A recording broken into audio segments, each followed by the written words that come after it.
अध्याय 001 hello spirit grass. बिजली चमक रही थी और काले बादल आसमान में छाए हुए थे जिससे भारी बारिश होने वाली थी। विलियम्स शहर में कबीर विल्सन नाम का एक 16 साल का लड़का आसमान की ओर देख रहा था और खुद से बुदबुदा रहा था कि उसे जल्द ही एक अच्छी स्पिरिट हर्ब आध्यात्मिक जड़ी बूटी ढूंढनी होगी, वरना उसे दोबारा ऐसा मौका नहीं मिलेगा। कबीर विल्सन अन्य समान उम्र के बच्चों की तुलना में अधिक मजबूत कदकाठी का था। उसके चेहरे पर युवावस्था और सुंदरता थी, लेकिन उसकी आंखों में परिपक्वता झलकती थी। भले ही उसके दादा विल्सन परिवार के कुलपति थे, लेकिन कबीर के पास कोई आध्यात्मिक नसें स्पिरिचुअल वेन्स नहीं थी, जिस वजह से वह मार्शल आर्ट का अभ्यास नहीं कर सकता था। उसे खुद ही जड़ी बूटियां ढूंढनी पड़ती थीं। बचपन से ही उसने अपने शरीर को लगातार प्रशिक्षित किया था और गुप्त रूप से बाहर जाकर अभ्यास करता था। उसने एक बार एक बाघ प्रकार के जानवर से भी लड़ाई की थी। एक बूढ़ा वफादार सेवक ओल्ड माँ कबीर को देखकर उसकी कड़ी मेहनत की प्रशंसा करता था, लेकिन उसे इस बात का अफसोस था कि कबीर के पास आध्यात्मिक नसें नहीं थीं, जिस वजह से वह मार्शल आर्ट में आगे नहीं बढ़ पा रहा था। कबीर 6 साल से कड़ी मेहनत कर रहा था, लेकिन अभी भी वह मोर्टल मार्शल दायरे के तीसरे स्तर पर अटका हुआ था, जबकि उसके परिवार के अन्य सदस्य चौथे या 5वें स्तर तक पहुंच चुके थे। परिवार भी उसे एक सामान्य सदस्य ही मानता था।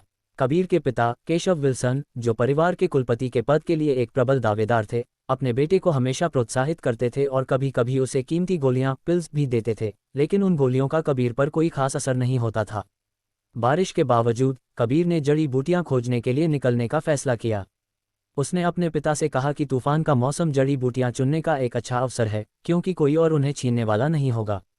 केशव विल्सन ने उसे एक छोटी सी डिब्बी दी जिसमें एक गोली थी। कबीर ने हंसते हुए अपने पिता का धन्यवाद किया और ओल्ड माँ के मुर्गों को चुराने की बात कहकर उसे चौंका दिया। कबीर अमर शैतान की चट्टान इमॉर्टल डेविल क्लिफ नामक एक उजाड़ जगह पर पहुंचा। भारी बारिश में भी वह चट्टान से नीचे उतर रहा था, जो कि बेहद खतरनाक था।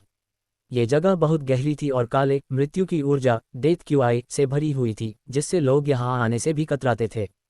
कबीर को लगता था कि इतनी चरम स्थिति में यहाँ कोई पौराणिक जड़ी बूटी अवश्य होनी चाहिए, जिसे हेल स्पिरिट ग्रास कहा जाता है।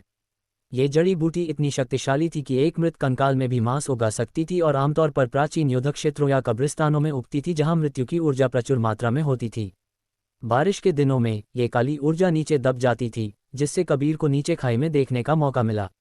वह हेल स्पिरिट ग्रास की तलाश में और गहराई में जाना चाहता था। वह इस जड़ी बूटी को खुद के लिए नहीं चाहता था, बल्कि इसे बेचकर कई कीमती गोलियां खरीदना चाहता था, जिससे वह अपनी वर्तमान स्थिति से बाहर निकल सके और ताकत हासिल कर सके। 2 घंटे बाद भी बारिश जारी थी। कबीर अपनी मजबूत काया पर निर्भर होकर कई दर्जन फीट नीचे उतर चुका था। उसने एक सफ़ेद रंग की वस्तु देखी जो एक सफ़ेद तिल के केक जैसी थी। ये हेल स्पिरिट ग्रास थी। ये जड़ी बूटी घाटी में फैली काली मृत्यु ऊर्जा और चट्टान के रंग के समान होने के कारण पहचानना बहुत मुश्किल थी। कबीर ने लगभग 1000 साल पुरानी हेल स्पिरिट ग्रास को उठा लिया और उसे अपने थैले में रख लिया। वह बहुत खुश था और सोच रहा था कि इसे बेचकर वह ढेर सारी अच्छी गोलियां खरीद पाएगा और तेजी से आगे बढ़ पाएगा। जैसे ही बारिश कम होने लगी, कबीर ने ऊपर चढ़ना शुरू किया। आधे घंटे बाद चट्टान अचानक हिलने लगी। कबीर का दिल तेजी से धड़कने लगा और उसने देखा कि चट्टान से छोटे छोटे पत्थर गिर रहे हैं। कंपन तेजी से बढ़ा और कबीर निराशा में डूब गया। उसने देखा कि एक विशाल चट्टान का टुकड़ा उसकी ओर गिर रहा था और वह जिस चट्टान को पकड़े हुए था वह भी टूट रही थी। गुस्से में कबीर ने शाप दिया और वह चट्टान भी टूट गई जिसे वह पकड़े था। कबीर विल्सन खाई में गिर गया, जहां काली मृत्यु की ऊर्जा भरी हुई थी, और वह अनिच्छा से चिल्लाया। कुछ समय बाद कबीर ने अपनी आंखें खोलीं।